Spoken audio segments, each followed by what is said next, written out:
Good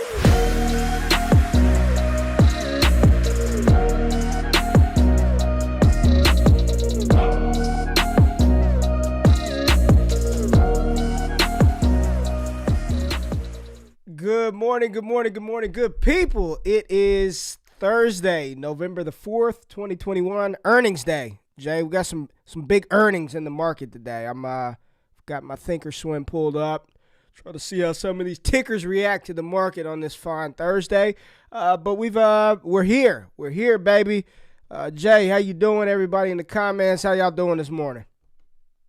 I'm good, man. I'm good. I need to let the people know, man. You're a little under the weather. You're not feeling too good. You know, the boys, you run a tight ship, but they run amok when they're at school. You know, they do what they gotta do. They have their fun, and they got you under the weather. So I was asked this question today by one of our dear friends, Brendan. He was like, "So is today gonna be Ray's flu game?" And I'm like, "Well, I don't know, man. Maybe tomorrow's gonna be the flu game. I don't know how he's gonna feel tomorrow. We got NFL picks tomorrow. Today we're doing college, but we'll see, man. How you feel?" Yeah.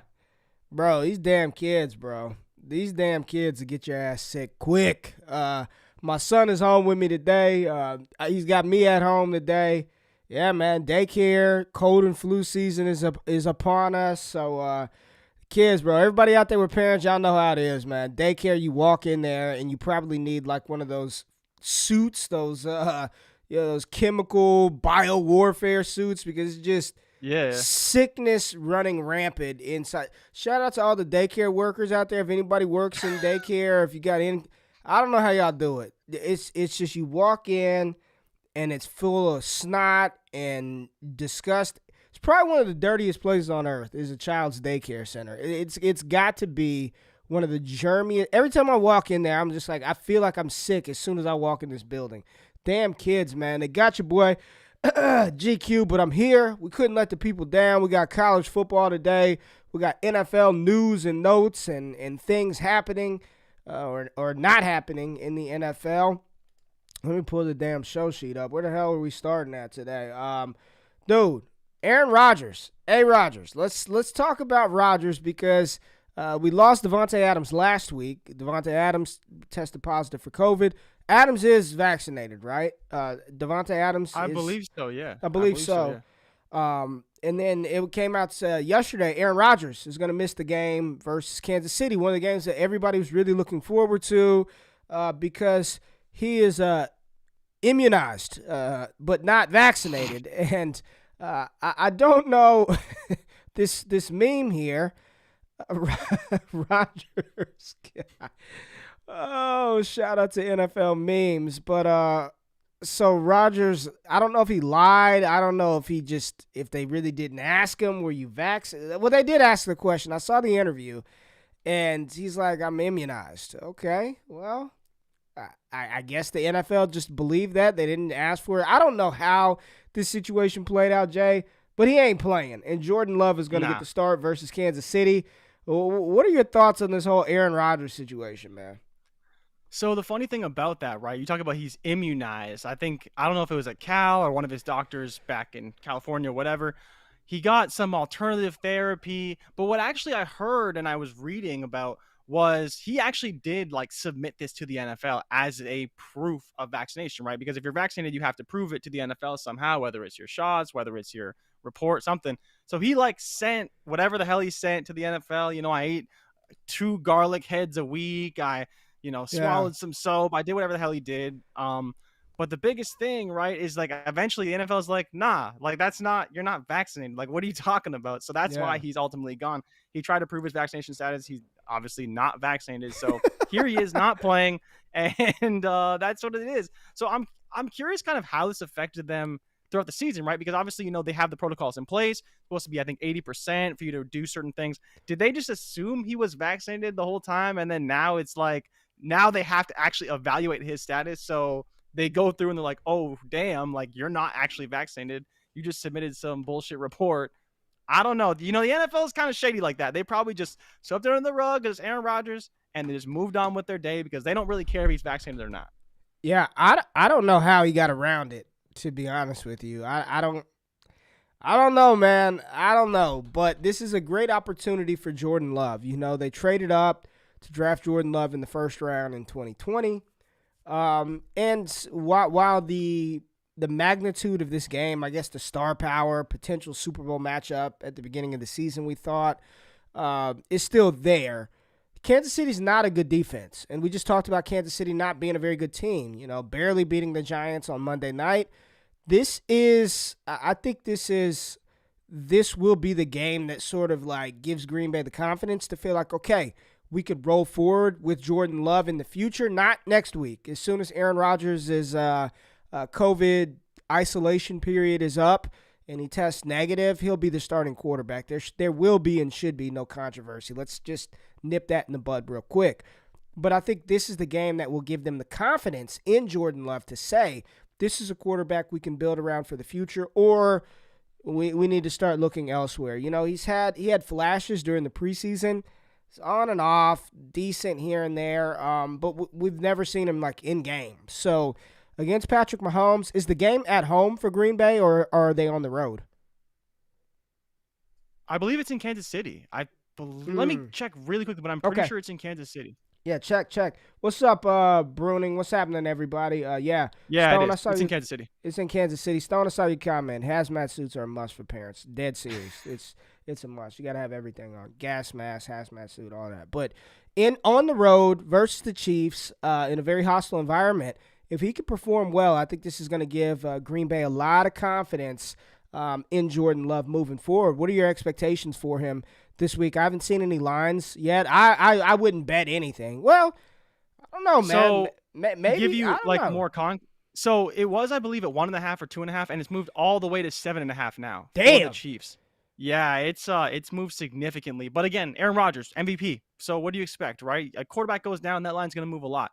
But as far as expectations of Jordan Love, honestly, for me, they're pretty much zero. I don't expect much of him. I want to say, he should be able to throw for 250. It's the Chiefs' defense. They're terrible. Everyone knows you just attack Darren Sorensen, and you'll be pretty good on offense. But, it's really his first start, his first opportunity. He's been in the system for a year, so that helps. He's got a great running game. He's got a pretty good offensive line. He's got Devontae Adams. He's got Devontae Adams. Yeah.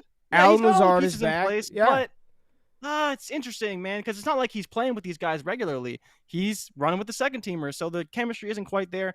I would love to know, though, from maybe an insider, a beat reporter, is there a guy that he is familiar with that we don't know? Is it Amari Rodgers? Is it MVS? Is it Alan Lazard, who he may hyper target because of the familiarity there? He will throw to Devontae Adams, of course, but maybe there's another guy that he will like as well. I want Devontae Adams over receptions. I think he's just going to lock into 17, and there's nobody on Kansas City that could stop him. They have no cornerback that's going to be able to stop him. Let's not get it twisted. He's still an NFL quarterback. The dude can still throw the ball. If a wide receiver is open, I'm pretty sure he can hit the wide receiver. And the good thing is this happened early enough in the week to where he will get practice time with the ones. I've got a little more confidence in Jordan Love than maybe you do, and apparently a lot of people in the comments. I still trust Devontae Adams. I trust Aaron Jones. And depending on where A.J. Dillon's rushing line opens up at, which I think will probably be in the 30s, I'm going to check Prize Picks for that, but I think it'll probably, just guessing, maybe like 38 rushing yards, 41 rushing yards. I think I would trust A.J. Dillon to hit his rushing yard prop as well. He's been getting more and more opportunity out of the backfield. So I still think there are some exploitable plays from a betting perspective in this matchup, although Aaron Rodgers isn't there. And if anything, they'll probably lean on the run game even more so than they have in the past, just to take some of the pressure off of their young quarterback. Now on the Kansas City side of the ball, and we'll talk about this game tomorrow. We'll talk about this game tomorrow. This is Aaron Rodgers. So I was about to go deep dive. I was about to deep dive into it. What did Bruning say? LaFleur is a good coach. Let's be honest. Kansas City secondary is not good. Adams is about to be double teamed. That defense, he'll still put up seven receptions, 80+. Yeah, I think he'll be fine. And I'm with Bruning. I think Love will be okay. I think he's gonna. It's not like he's going up against the Saints. It's not like he's going up against menacing defenses. He's going up against Kansas City, who played well last week, but didn't play well, if you get what I'm saying. If you get where I'm going. They played fine, but I think Jordan Love is going to be okay. Now, MT, Michael Thomas. I called it yesterday, Jay. I said he's not going to play this year. I was like, he's not playing. You did. Before we knew anything about an injury, I was like, MT's not playing. I mean, with Jameis Winston going down, and you've got the Trevor Simeons of the world, and Taysom Hill, and I'm seeing people talk about Phillip Rivers said that he'd be interested in a phone call. He'd take a phone call. MT wasn't playing. MT is not playing. I don't know. Dude, he's going to be 29 years old going into next football season. I just, is he going to be with the Saints? I have no clue, man. So he's out now because he had a setback with his ankle injury. What do you do with Michael Thomas, man? Well, like, honestly, what are you doing with him if you have him in fantasy? Is he a hold? Are you still bullish on him? Do you think it was more Michael Thomas or more Drew Brees making Michael Thomas? Like, who do you think was the straw that stirred that drink of all those targets and yards? Was it MT's just great, or was Drew Brees just, hyper accurate and targeted him because he was the only weapon in the receiving game? Like, what do you think the issue was? Or who do you think the catalyst of that offense was? And do you have faith in Michael Thomas next year and beyond? So for me right now, I would say that the true catalyst is actually Sean Payton. I think Sean Payton identified Michael Thomas. He wanted him in the draft. He got him. But then to answer your question more directly, I would definitely give Drew Brees more credit than Michael Thomas, just because Drew Brees is a Hall of Famer. He's going to do what he's going to do. He's playing so well, and he wanted another receiver. They had Brandon Cooks. They brought in Michael Thomas, and they looked spectacular. And then now Michael Thomas is a perennial All-Pro, super talented guy. But like you said, he's 29. And so in fantasy football and dynasty, what are we going to do? Because the problem is next time we see Michael Thomas, he will be 29. He'll be playing well, but then he's 30. And once he's 30, that's it. Like, that's it for Michael Thomas. We can't do anything with him after that. So for me, the biggest problem now is, like, if you own Michael Thomas, and I think I have him in a couple leagues or whatever. And so do I trade him? Because what do I trade him for now? Nothing really. You're probably trading him for a first round pick if you can. I don't know if you could even get that. No, I doubt that. So for me, I doubt right? that. So it's like, what do you do? I think you almost have to ride him out because his ceiling is extremely high, whether it's on the Saints or even on another team. But I don't know if you can really get what you'd expect. Like, again, he will be 30 by the time you can trade him away. Basically, he'll be 30. So at that point, what am I really hoping for? Am I hoping for a Stephon Diggs type 30-year-old career? Because Stephon Diggs is the same age as him. Like, yeah. I don't know if you knew that, but him and Diggs are the same age. And Diggs is 27, right? I think Diggs is 28 as well. You think? But it's crazy because Diggs has been in the league for so long. Let me see. Diggs is 27, but he'll be 28 this month. Diggs will be 28 this month. Diggs will be 28 this month. But I don't know. I honestly don't know. I just knew Michael Thomas wasn't trying to play this year. He wasn't going out there. He, the relationship that he has with the Saints, this back and forth stuff over the offseason, with him not being happy, with him wanting to be traded, with Brees gone, it just seemed like a recipe for disaster.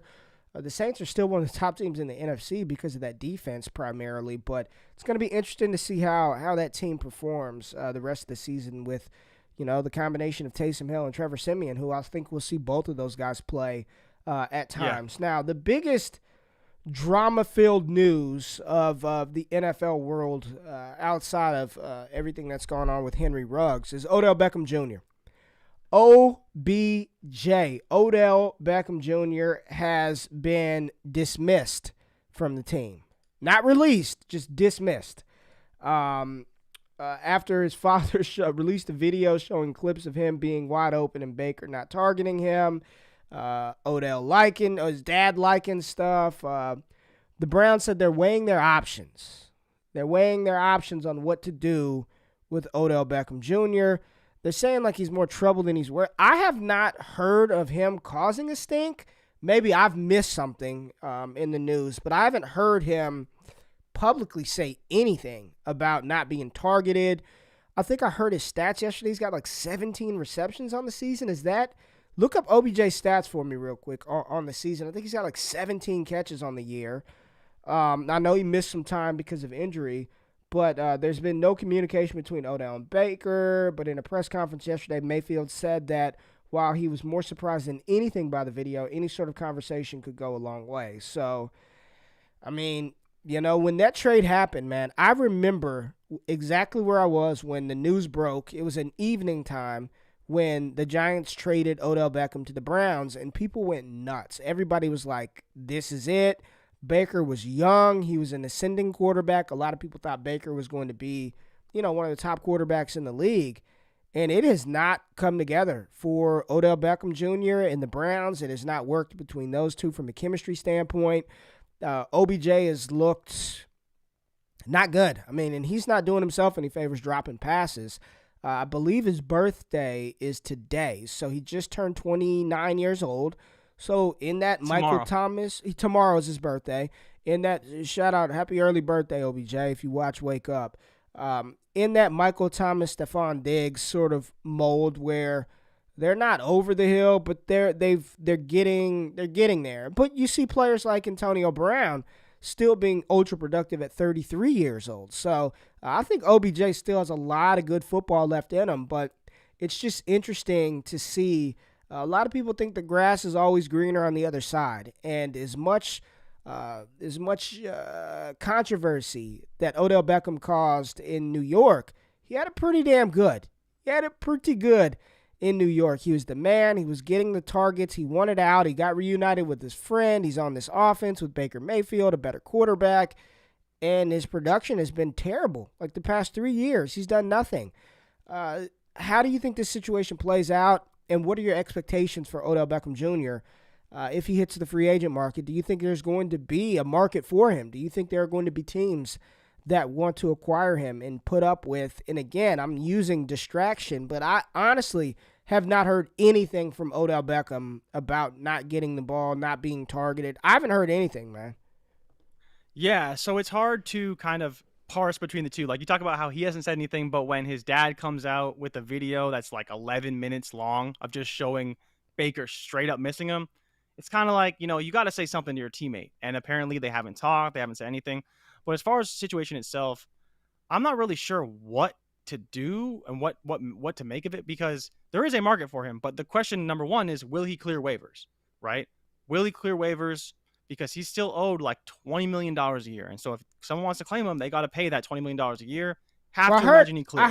I heard after this season, none of that money is guaranteed. I'm not sure, but I heard after this season, I don't know. I don't know how any of that stuff works. So so it's not guaranteed, but they would still have to pay his him like his $16 million whatever prorated salary for the rest of the season. Yeah, so you still got to take on that contract, but I don't know, man. Like I think he honestly would clear waivers at that point. Which team does he go to? I think the Chiefs would be a great fit. I think, going to somewhere. Why not? Why wouldn't the Chiefs be a good fit?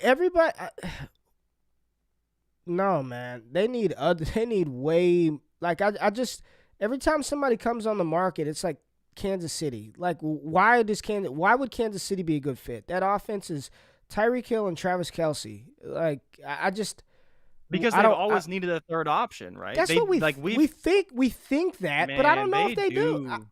I don't know. I don't know if that's what they're running Josh Gordon out there, because think about it. They picked up Josh Gordon out the street, and he plays I don't know if he plays. And he gets no targets. They only throw to Tyreek Hill and Travis. I understand everybody saying Kansas City needs a 2. I get that, right? Maybe, and I'm looking at it from both angles. Maybe he only throws to Tyreek Hill and Travis Kelce because he doesn't have a 2.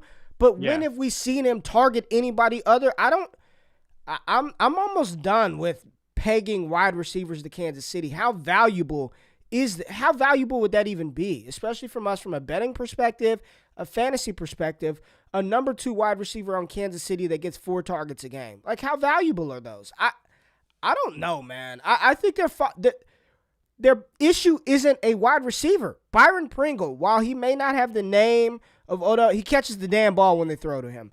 When they design plays for Nicole Hardman, he does what he's supposed to do.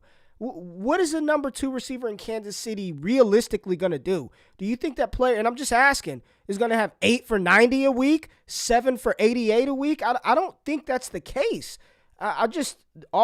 Every time a wide receiver hits the market and we talk about Kansas City's needs, it's always a second wide receiver.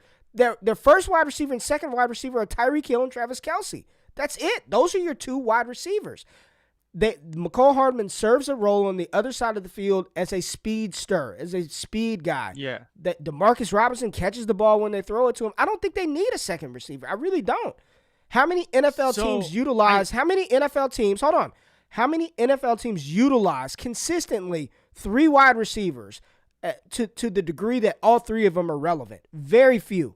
Very few. Minnesota, Adam Thielen, Justin Jefferson. The Buffalo Bills, Cole Beasley, Stephon Diggs. The Dallas Cowboys, Amari Cooper, CeeDee Lamb. Michael Gallup would get his day every now and then, or it's a tight end. I mean, I don't see how that makes Kansas City better. How does Odell make them better?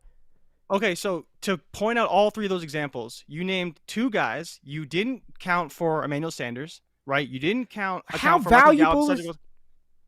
First of all, Sanders is very valuable. But the big thing for me, right? You talk about Byron Pringle and Nicole Hardman. What they don't do is they don't move the chains. They very rarely, they can make the big play, they can run their reverses, they can run their design plays, but you do not move the chains on third down with those guys, or not very often. Yeah, because Tyreek Hill leads the league. Tyreek Hill leads the league in third down receptions for first. Like they have that. They don't. But that's out of necessity. On top of that, right? So yes, you're right. He does lead the league, and he does that very well in the same way that Cooper Kupp does it very well. But they could still benefit from another chain mover. Travis Kelce and Tyreek Hill clearly are not moving the chains enough. They need someone else that can do that. To your point, maybe DeMarcus Robinson could be that guy, but he hasn't really shown the opportunity. Whatever. But for me, it's about the chain movers. You didn't talk about KJ Osborne. He can move the chains. Like, you don't always need to have your third wide receiver to be a speed threat. That's a choice. What's the difference between KJ Osborne and Nicole Hardman? What's the difference? Osborne can move the chains. He's more of he's more of a slot receiver. He can move the chains. Where Nicole Hardman doesn't do that. Listen to what you're saying. You just said that he's owed what, $20 million, $16 million? You're gonna pay that much money for the name and I'm just asking the name and problem if he clears waivers, to move chains. I'm saying if he clears waivers, you just sign him for a minimum. No. You don't have to sign him for a whole bunch of money. I get you. No, I don't see it. I don't see how that makes Kansas City better. I think this is truly where, and you may not admit it, but when you go to bed at night and you're thinking, your subconscious will let you know that I was correct. Fantasy is infiltrating your subconscious. Fantasy football is infiltrating your mind to make you think that that's what they need. Odell Beckham Jr. does not make Kansas City better, bro. Like, he does not make them. To me, that's one of that fit is down the middle of the pack for me. Like, I'm seeing like the New Orleans Saints, who actually need a wide receiver. The Green Bay Packers, maybe that makes more sense than Kansas City. I don't think that's how they get better, is with OBJ. I don't know where he lands. At this point, we don't even know if he's going to be released. Some people are saying that they'll just keep him active and not play him, or keep him on the 53 and not play him. I honestly didn't know he was that much of a problem. I've heard nothing from Odell Beckham Jr. Nothing. Like, nothing in the media, nothing in postgame, and maybe I'm just not tapped in to the Cleveland market, but I've heard nothing about him being a problem. So this narrative that he's more problem and more trouble than he's worth, I mean, he wants the ball. What wide receiver doesn't want the ball? All wide receivers want the ball. I don't know, man. I think he's getting a fair shake. Brandon says the Raiders makes sense. Like I said, Evan, the Saints makes sense. And then Stone says offense isn't the problem. Defense is the biggest problem. I don't think offense is the issue. My opinion, I don't like it. I don't like the fit. I think it'd be terrible for fantasy. You might get a value spike to trade him to people who think that's a good fit. I just don't. I don't see how that helps them, and I don't see how that helps Odell Beckham Jr. But we will see. We will see how this plays out. But Jay, we've got college football this weekend, and there's There's not one that'll have many. Not a lot of playoff implications this weekend from the college football world, but we do have like battle of the potential QB1s, which I think is a dope matchup. We're talking about Mississippi, Ole Miss versus Liberty. And check this out. Ole Miss is only favored by 9.5 points with an over-under of 67, which I'm telling you right now, this is going to go over. This should go over. Yeah. We've got Malik Willis. We've got Matt Corral. The 2 dual-threat mobile QBs, Malik Willis, the Auburn transfer, goes to Liberty, makes his hay the past 2 seasons, and is projected to be a top 10 pick in the 2022 NFL Draft. Matt Corral completely turned his season around, turned his career around, man. Last year it started out fantastic, and this year he's been dynamic on the ground and through the air. Also in contention for the number 1 quarterback spot in this 2022 draft class. This is the one where I'm very, very, very excited about. Matt Corral's probably not going to win the Heisman, but he's, like you said, he's out to prove that he's worthy of being the first pick in the 2022 NFL Draft, which I'm saying first pick, but I really mean first quarterback. The first pick will be Kayvon Thibodeau. I think I got him at like plus 600 to be the first overall pick. Liberty is coming into Oxford, man, and this is one of the best offenses in the country in Ole Miss, and their defense is terrible. Their defense is god-awful, so I know you said you'd be targeting the overs for players in this matchup. Liberty's defense has been pretty good, only allowing about 300 yards per game. But this isn't Old Dominion. This isn't La Tech. This isn't Villanova. This is Ole Miss. And Ole Miss is 4th in total offense in the country with 40 offensive touchdowns, averaging 531 yards per game. Jay, it's a lot of offense and not a lot of defense in this matchup. What are your expectations in this one? Are you excited for this matchup, Liberty versus Ole Miss? I know when you hear the name, you're not instantly drawn to it, but what are your thoughts and expectations for these two signal callers in this matchup? I'm expecting fireworks, man. Like, I have never thought I'd be getting up at noon to watch a Liberty game, but here we are. It's going to be Saturday noon, so early for all you East Coasters. If you're waking up on the West Coast, get up a little bit early. Don't sleep in too late. Watch this game because these two quarterbacks, they have something to prove. I would have to imagine every scout's going to be there. Every scout's going to be there to watch this game because you don't have to go to 2 different schools. You go to one school, you watch 2 top 10 quarterbacks. It's very simple. You don't have to do anything crazy. But to your point, Matt Corral has a bit to prove here. His Heisman odds are done. He's got no shot now. They got 2 losses. They're not going to make it. But he did lose to Bo Nix, and if I know Matt Corral the way I think I know Matt Corral in my head, the way I imagine his personality, he's pretty pissed off, and he's ready to take it out on Liberty because he knows he probably is a little bit elitist, and he's like, Liberty, really? You're gonna come in here and try and take me down? So I'm willing to bet he wants to put 60, 70, 80 on Liberty. But we know that Malik Willis can play. We know that Liberty can play. They're not going to roll over. That defense is pretty good, so they may force a couple turnovers, but yeah, like you said, man, fireworks in this game. I could see, 300 yards apiece, 100 rushing yards apiece for both these quarterbacks. Yeah. And there's plenty of running game. It's going to be a very, very fun matchup. And if you do like fantasy football, if you're looking towards rookie drafts, this is another reason why you watch this game because these two quarterbacks will be highly drafted, and you're going to want to know who they are, know a bit about them. Yeah. Great matchup to see both of them play, and what I expect will be a good performance from both of them. I think this is going to determine who the top quarterback is. I think this is the game. And I think here's the thing. The same way we talk about this stuff, you better believe the players know it. The players know. Matt Corral knows I'm going up against Malik Willis. Malik Willis knows that every NFL front office scout will be in Oxford, Mississippi. Like this is a big game, man. This is a big game.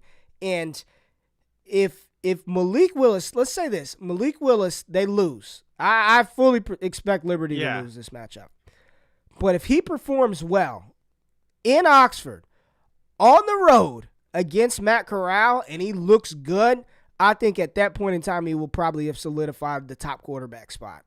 If he shits the bed and doesn't play well and turns it over and looks, what Malik can't do is look out of his league versus Ole Miss and SEC. He cannot go out there and look just lost. Now, he played in the SEC, played at Auburn before transferring, and I was talking to my boy Jay Wack the other day. It just blows my mind that, he left and they decided to roll with Bo Nix, but he can't look out of his league. He can't look lost. He can't look overwhelmed. The moment's too big for him.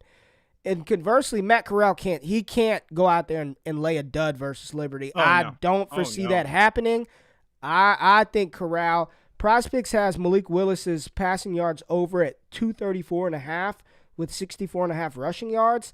and Matt Corral at 274.5 with 52 rushing yards. I like the over on both of those numbers for each player. I like the over passing and rushing for both of those guys. We talked about the over under 67.5. This is gonna be a fun. This is gonna be a fun one. If again, play Dynasty Fantasy Football, and you're wondering who's good, and you tap into me, you tap into our resources, you tap into Jordan Backus and his stuff with Prospect Talk.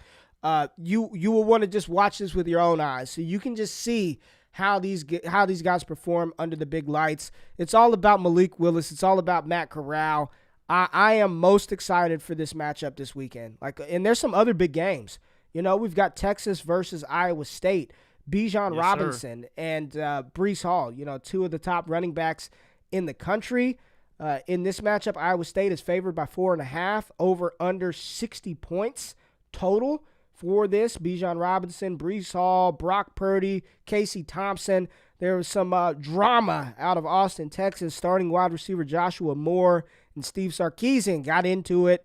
Verbal spat after practice yesterday, really? And it's unclear if Josh Moore is going to be with the team anymore. I don't think any news is broken about that, but cussing out the head coach is probably not the way to start your practice week. And to be quite honest, Xavier Worthy is the best freshman wide receiver in the country, and the best wide receiver on that team. So as long as they have Xavier Worthy, they will be okay.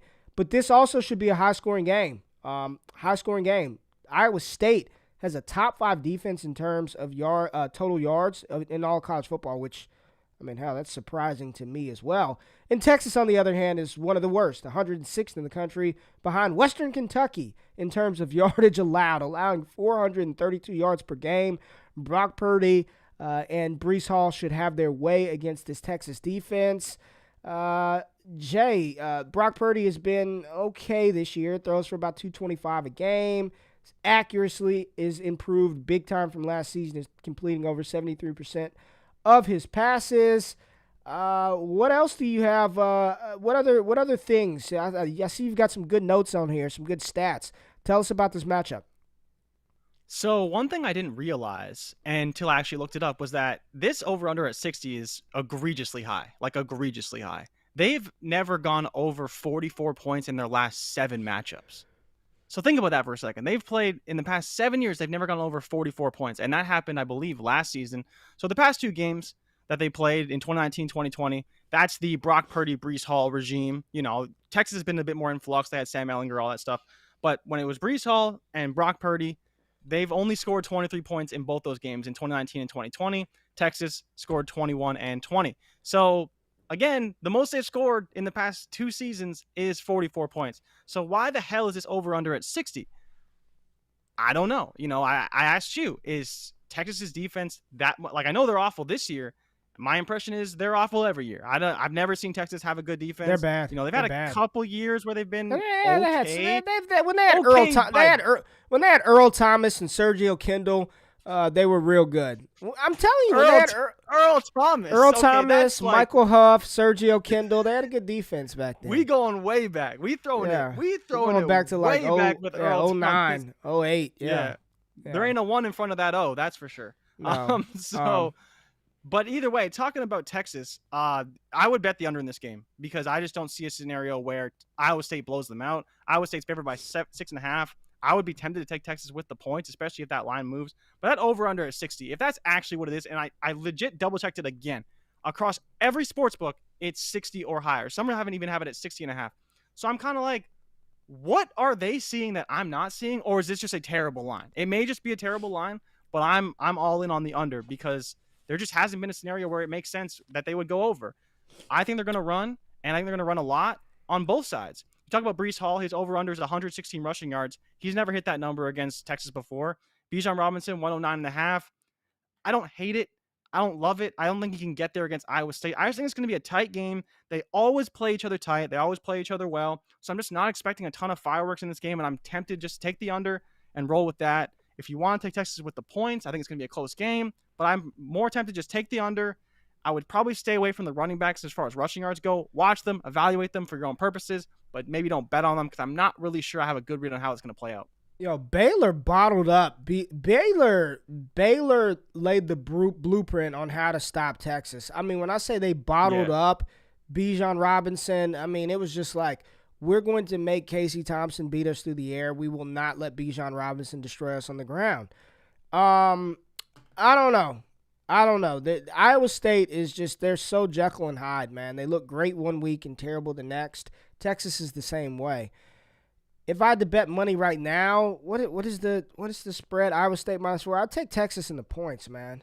If I had to go one way or the other right now, because they can put up points with Worthy, with Thompson, with Bijan Robinson, Roschon Johnson. They can score. They will turn the. If I were going to bet anything, I'd bet interceptions. Casey Thompson to throw one, and Brock Purdy to throw one. Literally on prospects, if they give you the parlay. I would do that. I don't know about Texas's defense is bad. To answer your question, they are bad, man. They give up yards at a ridiculous clip, and I'm talking big play yards. 10-plus yard runs, 20-plus yard pass plays. The defense is atrocious. I want to go back to Stone's comment. Do you have a revised over/under for number of QBs taken in the first round? I think we'll see 4 to 5 go round one. And I'm pretty confident in that. The 4 locks that I think, there's 3 locks that I have. It's Malik Willis, Matt Corral, and Carson Strong. Those are my 3 locks to go round one. Locks. Wait a minute. Locked and loaded. What? You don't have Sam Howell locked in the first? You're not confident in that yet? I like Sam Howell. He's a tier 1 quarterback for me, but I'm looking at mock drafts. I'm paying attention to people. Really? He's slipping, eh? I'm seeing him outside the first. Don't listen. This isn't me. I'm just paying attention to the. I'm seeing Kenny Pickett ahead of him, Carson Strong comfortably ahead of him. I don't know. I think so. Here's my thing, man, and I was shocked when I looked this up, Jay. Sam Howell coming out of high school was labeled as a dual threat quarterback. Dual threat, not pocket pass. He's dual threat. In the first 2 years, and I vividly remember his first game of his freshman season. I believe it was his freshman season, or maybe it was last season. Were there fans in the stands last season in college? Did college have fans last year? I don't think so. They had to, because in the Natty they had fans in the stands. I think they had the Natty, fans. But that was in Louisiana. They had it for the Natty, right? I mean, they probably did. Okay, well, I remember whatever game Sam Howell played against South Carolina, that opening weekend, they tried like hell to run him. They were doing these zone reads, and he looked terrible. But this season, I think he's only like 100 yards behind Malik Willis as far as rushing yards on the season, and he has more rushing yards on the season than Matt Corral. He's been, and I'm not blindly throwing this out there. He reminds me of a great value version of Josh Allen. That's who he reminds me of. He's the great value version of Josh Allen.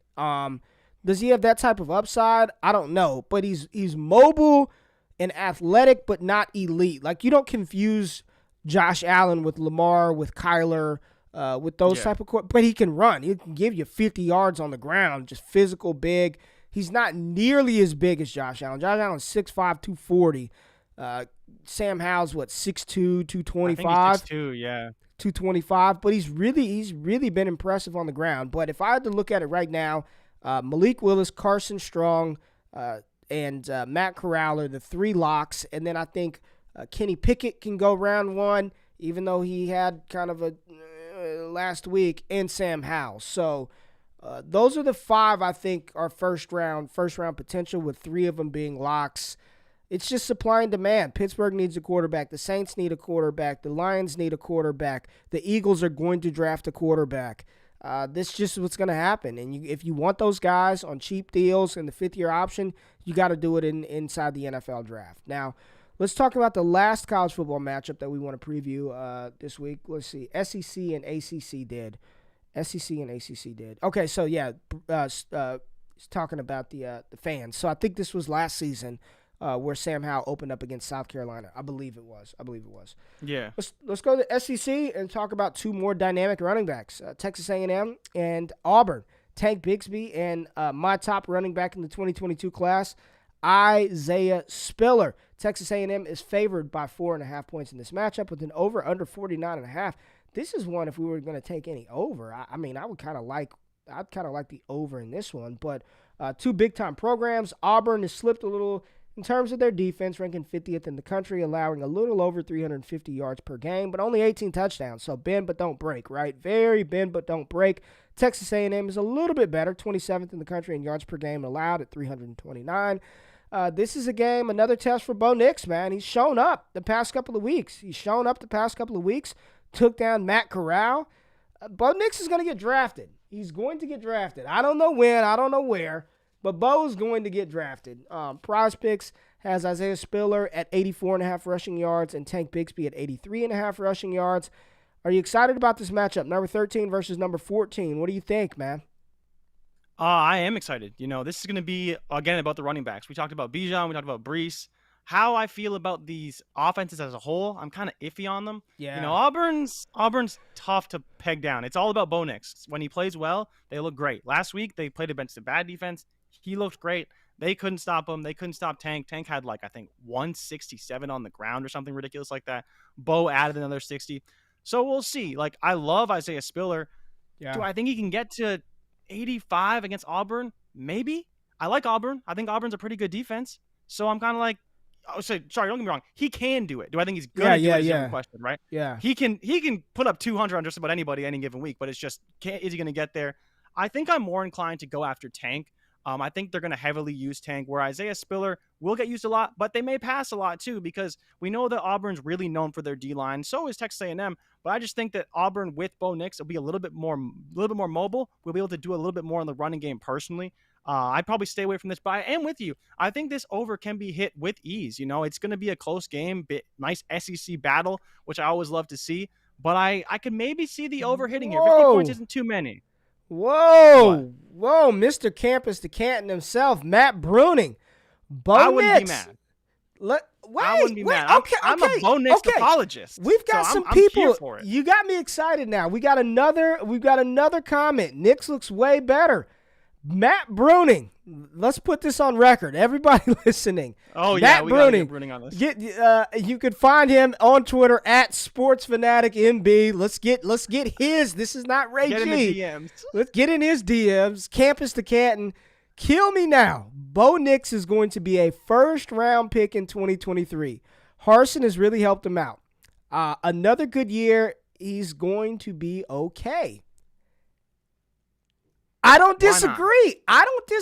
I think, and I was talking about he's going to get drafted if he comes out this year. If Bo Nix comes back for 2023 and he continues his development, right? So he's going to be I think at that point in time he'll be a senior. What's Bo Nix's classification right now?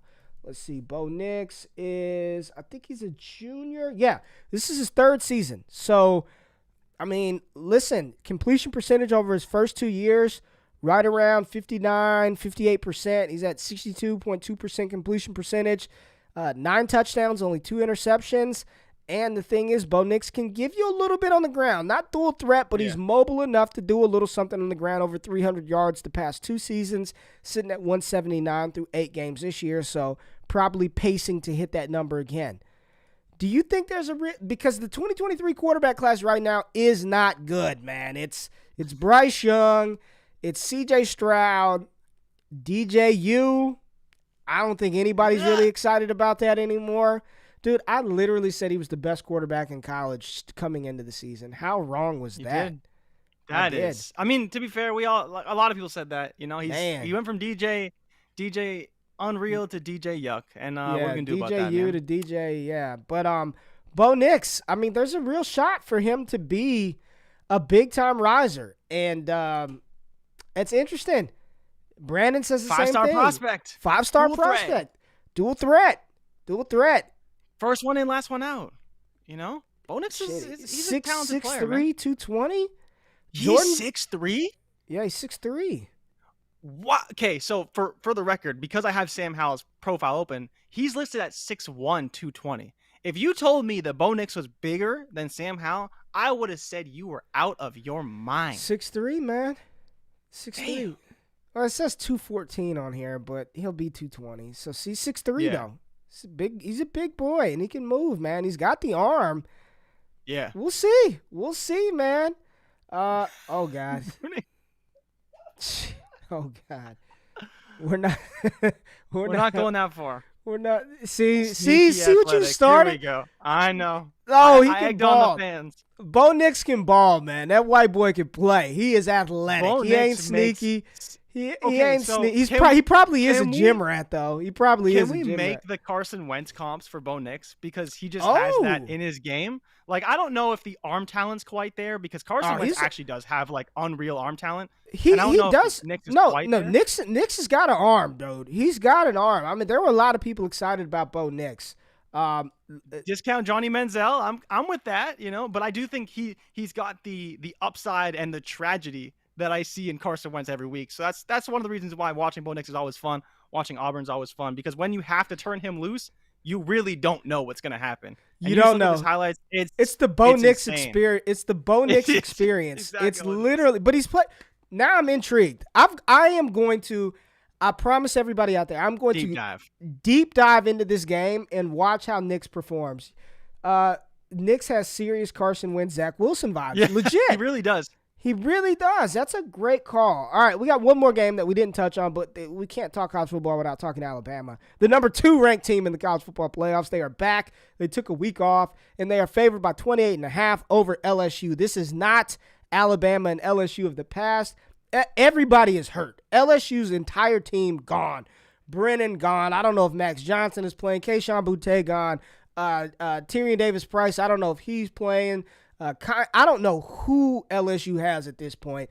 Ed Ogeron is not going to be the coach next year. Bro, I've been so MIA, I did not realize that Gary Patterson is not the head coach of TCU anymore. He's been the coach there for 22 years. Yeah. What? Gary Patterson's not there, because I kept seeing reports about Kellen Moore and TCU, Ed Ogeron and TCU.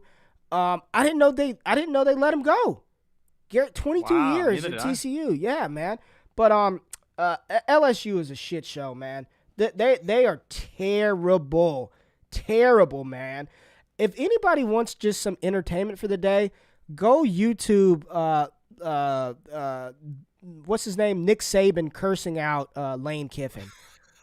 Like, there's so many good YouTube clips with Nick Saban just ripping Lane Kiffin a new one on the sideline. We got to watch this, right? They're 10th in total offense, putting up nearly 500 yards a game. And LSU, they are 83rd in the country and not even getting over 400 yards a game. Number 2 team in the country. They want to win. They want to win well. What do you think is going to happen in this matchup? I mean, it's Alabama, right? I'm taking them to cover. You think they'll cover? What is it? 28.5? I think they're going to cover. It's a statement game, right? They to me, we talk about Alabama a lot because 1, they're Alabama. 2, they're really good. 3, we love the team. But they're coming off the bye. So I want to see how they look. I want to see if the offense changes at all. And I want to see, just how do they look overall, because now the playoff rankings are out. They got to kind of prove where they're at, and they got to beat LSU. LSU's not going to roll over. They're not a big-time franchise. LSU is terrible, bro. They're bad, but they're still LSU. So you got to give them a little bit of respect. Nick Saban's not going to allow them to downplay LSU. So I personally think that it's going to be a big game. I think they're going to put up 50-plus, 60-plus points. We'll see. But I expect them to cover, and I'm all in on Bama, man. I think Bama's got to, at least in my opinion, I think Bama has to show it a little bit more that they deserve to be number 2 versus some other team potentially taking that spot, whether it's OSU, whether it's Michigan State, who knows. But Bama right now is number 2. I think they want to continue that momentum going forward towards the playoff, because they've been up and down a little bit. Their offense has been, 10th in the country, but I still think it's been a little bit up and down compared to some of the other dominant ones. I like Brandon's line. Yeah, first half, Alabama 17.5. I think that's a good bet. Good bet. I like that better than they're probably going to cover, bro. They're probably going to win by 4 or 5 touchdowns. I like 40. But I do like 17.5 for the first half for Alabama. I like this a lot, actually. I can see 21-0 going into the half for Alabama. You cash out, and then you could just watch Bryce Young do his thing and try to solidify that Heisman. Because he's going to have to solidify. I said this was the last game, but damn it, we got to talk one more. Because the top 2 guys, 2 of the top 2 guys, two of the top 3 guys, Bryce Young and then Kenneth Walker. So Purdue at Michigan State. Michigan State's only favorite. Michigan State's going to lose. Purdue's going to beat Michigan State. Purdue will beat Michigan State this weekend. I'm calling it now. Michigan State's going to lose, Jay. Can you hear me? Oh, shit, man. My audio is cutting in and out a little bit. Sorry, what did you say? I can hear you now. Dude, you're just staring at me when I'm making bold predictions. I said Michigan State's going to lose to Purdue. Why? Come on, man. They're like, I feel like Michigan State is my darling team because I identified them so early. We did. Talked about Kenneth Walker. They're only favored by 3. They're only favored by 3. I know, but it feels like a trap game. It really does. Dude, everything there. It feels like a trap game, and that defense is 103rd in the country in yards per allowed. Now Purdue, they do have a good defense, but so did Michigan, and we saw what happened. But Purdue's ranked 17th in the country, only allowed 15 touchdowns on the season. There's no line for David Bell. I think Michigan State's on upset alert, bro. I think they're on upset alert after being ranked number 3. And this is why the College Football Playoff Committee does what they do. They're not stupid, man. Like, they put him there to show that respect, but if they lose, they fall down. Cincinnati bumps up. Ohio State bumps up. I think Michigan State loses this weekend. I don't like 3. I don't like that at all. Yeah, just my Their defense thoughts, isn't bro. good enough. That's the problem. Purdue's defense is really good, and I think they're going to play really well, even against Kenneth Walker. But I want to say they pull it out. I am heavily rooting for Michigan State this year. I don't know why, but I don't know watched why a couple of games either. early, and I'm just like, you know what? I believe in them because they just feel like a Cinderella. You know, like Kenneth Walker transfers there. They have this spectacular season. They're playing well. Who knows? But I want to see them at least make the Big Ten title game. If they make the Big Ten title game and they lose, so be it. But I want to see them make it, undefeated all the way there. That'd be dope. Last little honorable mention, Deuce Vaughn versus Kansas State. We like his prop, right? His receiving prop, Deuce Vaughn, over under 39.5 receiving yards.